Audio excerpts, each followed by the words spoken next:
Hello, it's John Heaton, and today I'm going to look at various Christmas albums from over the years. I saw that Clapton had one out, Happy Xmas, which I listened to and not terribly impressed by. I mean, I think the same goes for most of these efforts, that when they're first announced, there's a kind of air of trepidation about listening to them. Oh no, he's done a Christmas album.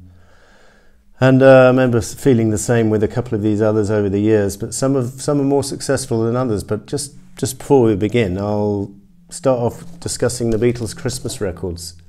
So each year from 1963 to 69, they came out with a Christmas record just for their fans, which was sent to just members of the fan club.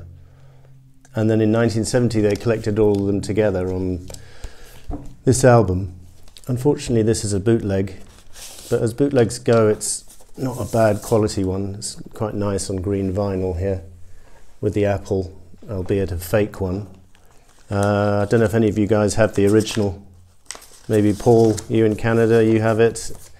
Please show it if you do. I'd be intrigued to see one. They're probably worth a fortune. But anyway, that's quite interesting. And the Beatles' Christmas records are quite entertaining, particularly the one, well, they're all humorous, but the one from 1967 contains the Christmas Time Is Here Again, which is quite a decent little track. And the 68 one features Tiny Tim, I seem to remember, quite amusing. The 69 one, by the time they recorded that, they obviously were just making separate recordings. There was no group activity. So that's that.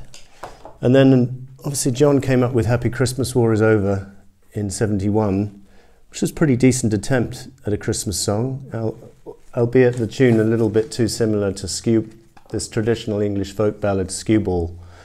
So that kind of tarnished it a bit when I listened to that and saw how obviously it was a bit of a rip-off of that. He got away with it for some reason, or maybe it's because that song is so old that there was no copyright attached to it. And then in '77, Paul Uck came out with this single. It's not a Christmas single, but I always think of it as a Christmas single because it was #1 for 9 weeks through the whole of December and New Year, December '77, New Year '78. And then in '79, he came up with his attempt at a Christmas song, which at the time I was pretty embarrassed by, less so now, but it's still not one of his greatest efforts. I'll just read you Karen Tyler's amusing review of this single.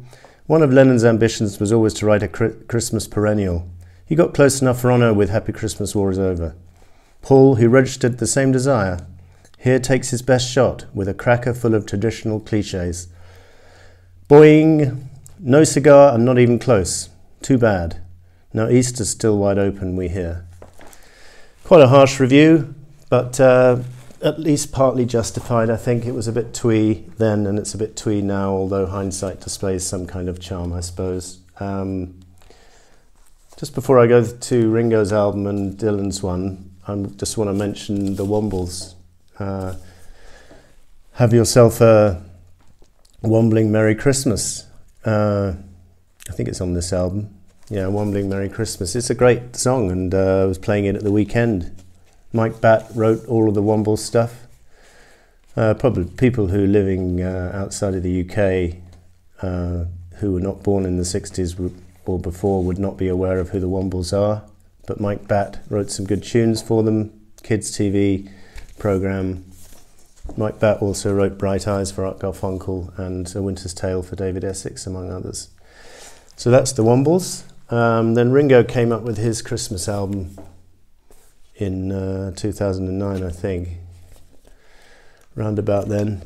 And it's pretty disappointing. I would actually say this is probably Ringo's worst album. And I know cynics out there are going to say, well, that's saying something, but I actually like most of Ringo's solo material, as you've seen if you watch my channel. Most of his albums have a couple of redeeming features at the least. This one, nice to have it on vinyl, although the packaging was a bit sparse compared to the CD, which has some nice pictures inside with him and Mark Hudson and Barbara Bach in Christmas mood. But this is, for the most part, a bit of an embarrassment.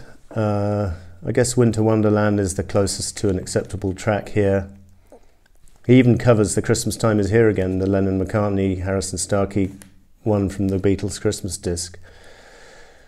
But the overall effect is quite depressing, and White Christmas, one really doesn't need to hear a version of Ringo doing White Christmas. I might check it out and replay it, but whenever I do go back to it, it's no better than it was when it came out. So, just show you the label, nothing special there. And then the insert, as I say, just the musician credits, none of the pictures. A bit disappointing, anyway.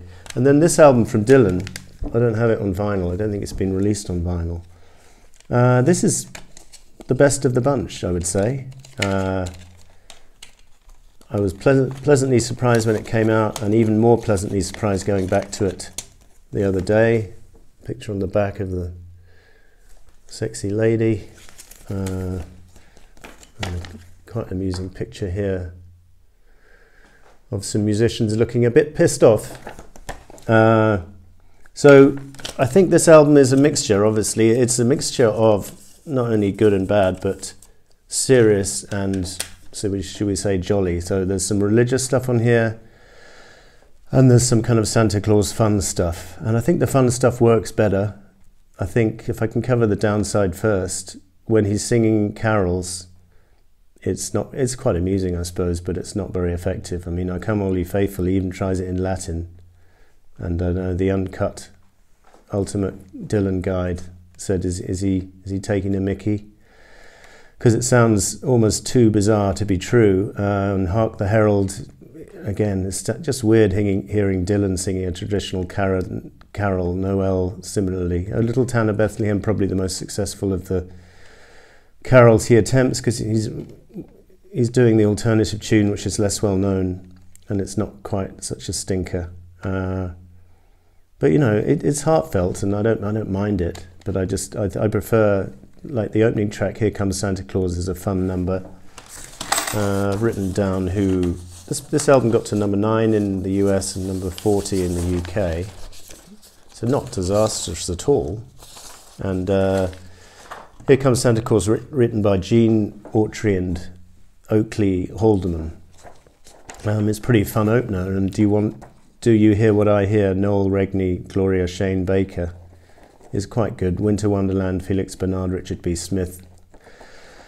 I'll Be Home for Christmas is quite a nice ballad, nothing special though. Buck Ram, Kim Gannon, Walter Kent, Little Drummer Boy, which Ringo also attempts on his album. Catherine Davis, Henry Oronati, Harry Simeone. The Christmas Blues are actually one of the most enjoyable numbers written by Sammy Kahn and David Jack Holt, because I think most people, when they do Christmas songs, they do Christmas, happy Christmas, you know, songs of good cheer and everyone having a good time, or a wonderful Christmas time. But on the Christmas Blues, you hear a different slant of someone who's actually lonely, and for a lonely person, I guess Christmas must be the worst time of year. There's a verse where he says, I've done my window shopping, there's not a shop I missed, but what's the use of stopping when there's no one on your list?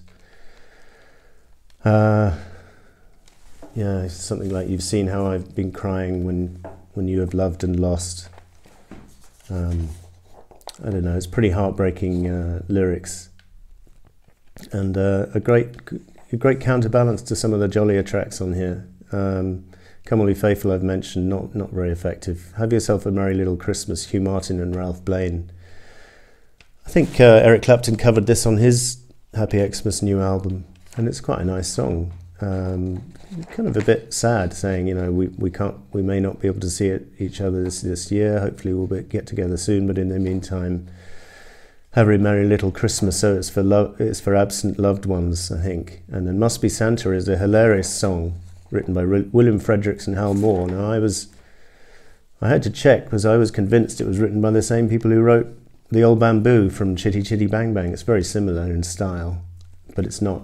I think that was written by Robert Sherman. But this very enjoyable track and hilarious words, and Bob singing it, you know, maybe tongue-in-cheek, but it works. And Silver Bells is a lovely ballad written by Jay Livingston and Ray Evans. with really nice words, not too well known. I like his choice of material on this album. The First Noel we can dismiss. Christmas Island is another great cover, and it's a great song about, have you ever considered going to Christmas Island for Christmas, which is this island in the middle of the Atlantic, I think, maybe the Pacific. Anyway, it's where you go to lie on the beach, and you want to stay up late like the islanders do. And just a really uplifting song written by Lyle Moraine. Christmas song written by Mel Torme and Bob Wells is tackled quite well. It's okay, a ballad. And then it finishes with A Little Town of Bethlehem. So I quite like this album. I'll be listening to it in the car in the last couple of days. Obviously everyone else has tried Christmas songs over the years, but not too many people have tried whole albums. I think Phil Spector put out a Christmas album, which I haven't really heard. And I know Elton John put out a Christmas single in '73, which was a bit of a flop. Obviously, we've got people like Cliff Richard. But I think my favourite my favourite Christmas singles are the Wombles one and the John Lennon one, even though he nicked the tune. And then as far as albums are concerned, I think Ringo's is one of the more disappointing, not that there are too many in my collection, and this is one of the best. I think Boney M also came out with a Christmas album, and I do like their Christmas song Mary's Boy Child a lot. So that was Christmas goodies from various people. Thank you for watching. See you next time.